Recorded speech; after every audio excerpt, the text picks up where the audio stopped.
கர்த்தருடைய நாமம் மகிமைப்படுவதாக. இந்த நாளிலும் கூட கர்த்தர் ஒரு புதிய நாளை காண கிருபை செய்து அவருடைய வார்த்தை கேட்கும்படியாய் தேவன் தந்த பெரிய கிருபைகளுக்காய் கொடான கொடி நன்றி செலுத்துவோம். இந்த நாளிலும் கூட கர்த்தர் நம்மளோடு கூட பேசுகிற வார்த்தை ரூத் 3 11 எப்படி சொல்லுகிறது? கர்த்தர், நீ பயப்படாதே, உனக்கு வேண்டியபடி எல்லாம் செய்வேன் என்று சொல்லி இந்த நாளில் அவர் வெளிப்படுத்தி பேசுகிறதை பார்க்கிறோம். அவர் சொல்லுகிறார், இதை கேட்டுக்கொண்டிருக்கிற ஒவ்வொருவரையும் பார்த்து, நீ பயப்படாதே, நீ பயப்படாதே. ஒருவேளை குடும்ப சூழ்நிலை குறித்து பயந்து கொண்டிருக்கிறாயா? ஒருவேளை ஊழியத்தின் பாதைகளை குறித்து நீ பயந்து கொண்டிருக்கிறாயா? ஒருவேளை உனக்கு வேண்டிய காரியங்களை குறித்து, பண தேவைகளை குறித்து நீ பயந்து கொண்டிருக்கிறாயா? உன் சரீரத்தினுடைய பலவீனங்களை குறித்து பயந்து கொண்டிருக்கிறாயா? ஒருவேளை சுற்றி இருக்கிற ஜனங்களை பார்த்து, உனக்கு விரோதமாக எழும்புகிற முழுமுறுக்கிற ஜனங்களை பார்த்து பயந்து கொண்டிருக்கிறாயா? கர்த்தர் சொல்லுகிறார், நீ பயப்படாதே, நீ பயப்படாதே. எந்த சூழ்நிலையில குறித்து நீ பயந்து கொண்டிருக்கிறாயோ அந்த காரியத்தை குறித்து நீ பயப்படாதே.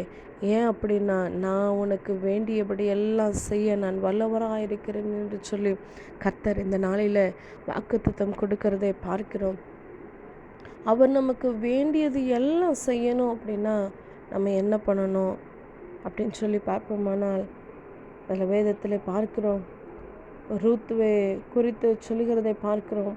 உன் முந்தின நற்குணத்தை பார்க்கிலும் உன் பிந்தின குணம் உத்தமமாயிருந்தது.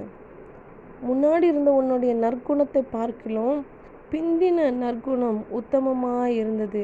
நீ குணசாலி என்பதை என் ஜனமாகிய ஊரெல்லாம் அறிவார்கள் என்று சொல்லுகிறார். குணத்தை குறித்து இந்த இடத்துல பார்க்கிறோம்.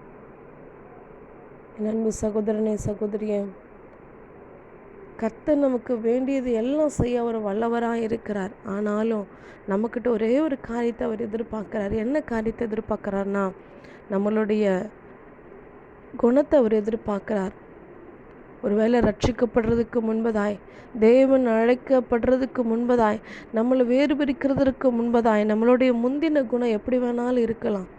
ஆனால் ரட்சிக்கப்பட்ட பின்போ, அழைக்கப்பட்ட பின்போ, நம்ம மேலே ஒரு தரிசனம் வைத்ததற்கு பின்போ, நம்மளை வேறு பிரித்ததற்கு பின்போ நம்மளுடைய பிந்தின குணம் தேவனுக்கு ஏற்றதாக இருக்க வேண்டும். அவர் விரும்புகிறதாக இருக்க வேண்டும். வேண்டாத கெட்ட குணங்கள், வேண்டாத பழி வாங்குகிற குணங்கள், விரோதமாய் நினைக்கிற குணங்கள், விரோதமாய் பேசுகிற குணங்கள், பழி வாங்குகிறது மாத்திரமல்ல, அது வகை தேடுகிற குணங்கள், முறுமுறுக்கிற குணங்கள், கலகம் பேசுகிற குணங்கள், இப்படியாப்பட்ட காரியம் தேவனுடைய அன்பை விட்டு பிரிக்கிறதா இருக்கிறது. இந்த முந்தின குணம், இப்படியாப்பட்ட குணம் ஒருவேளை நம்ம ரட்சிக்கப்படுறதுக்கு முன்பதாக, ஆண்டவரை தேடுகிறதற்கு முன்பதாக இருக்கலாம். ஆனால் ஆண்டவரை பற்றி தெரிந்து கொண்ட பின்போ, அவரிடத்தில் சேர்ந்ததுக்கு பின்போ, நம்மளுடைய முந்தின குணத்தை பார்க்கிலும் நமக்கு பிந்தின அந்த நற்குணம் உத்தமமாக இருக்க வேண்டும். ரூத்துவினுடைய குணம், பிந்தின குணம் அவளுக்கு உத்தமமாக இருந்தது. அவள் உத்தமமாக இருந்ததுனால தான் கர்த்தர் சொல்லுகிறார், உனக்கு வேண்டியபடி எல்லாம் செய்வேன் என்று சொல்லி போவாஸ் நிமித்தமாய் வெளிப்படுத்துகிறார். இந்த நாளிலும் கூட நீ பயப்படாதே, உனக்கு வேண்டியபடியெல்லாம் நான் செய்வேன் என்று சொல்லி கர்த்தர் இந்த நாளில் வாக்கு கொடுக்கிறது மாத்திரமல்ல, அவர் செய்ய வல்லவராக இருக்கிறார்.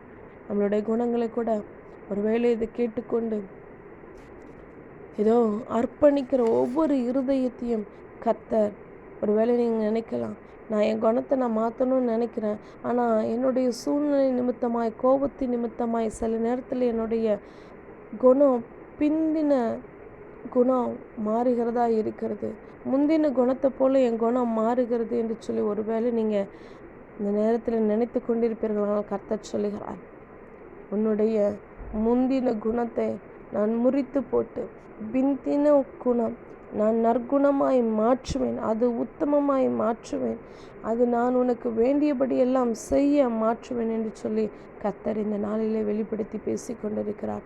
இந்த நாளில் என்ன தேவைகளோடு இருக்கிறீர்களோ கர்த்தர் அந்த தேவைகளின் நிமித்தமாய் பயப்படாதபடிக்கு உங்களுக்கு வேண்டியபடி எல்லாம் செய்ய வல்லவராக இருக்கிறார். ஆமென்.